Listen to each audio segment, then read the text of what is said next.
Okay, so magandang hapon po sa inyo uli. Gaya na sinabi ko sa pagpapatuloy ng tunay na serbisyong publiko ng lokal na pamahalaan ng Matanao.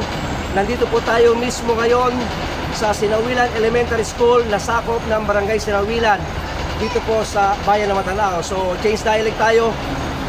Kailangan ko magbisaya para kapanayamin o kumustahin ang ating mga guro sa pangunguna po ng kanilang principal na si Principal Lenito Loro. So nandito po siya ngayon. Sir, mayong hapon kaninyo, sir. Mayong hapon, sir. So kani sir, kani gihatag sa inyo nga usa ka load nga palas. Yes, sir. Gikan ni sa LGU Matanao, pinaagi sa inisyatibo ug maayong kabubuton sa atong halangdong mayor na si Vincent E. Fernandez, kaubanan sa iyang halangdong vice mayor na si Eric C. Agbon o sa atong administrador sa munisipyo sa Matanao, Hector C. Xiao. So unsa ang inyo maikasulti bahay ni ining among tabang gikan sa atong LGU Matanao. Okay. Isip usa ka principal sa Sinawilan Elementary School, nagdala sa tingog sa mga teacher sa Sinawilan Elementary School.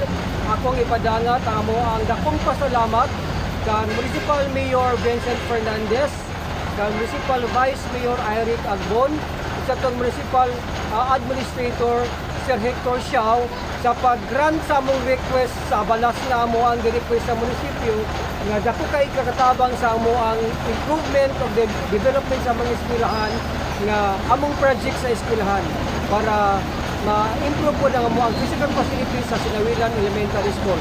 Gusto ako si Mr. Lenito Loro, Principal sa Sinawilan Elementary School. Daghan kayong salamat and God bless. Yes, sir. Pwede ninyo may ubalan sa mga bata kaya ron na dali, sir. Mga bata, ayaw ako na inyong lang ang spirituality ikan sa hindi matalaw o kung sa ang atong may kasulti sa atong mabutan o halangdong mayor Vince E. Fernandez.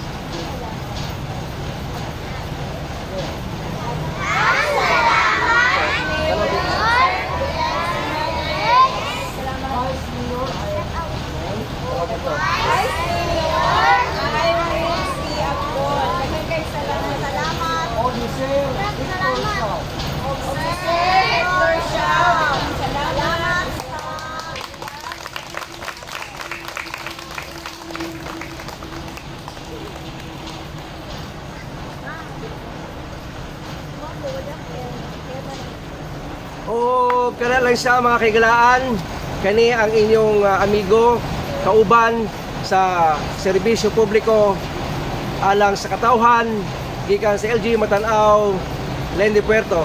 Mayong hapon kaninyong tanan ug daghang salamat.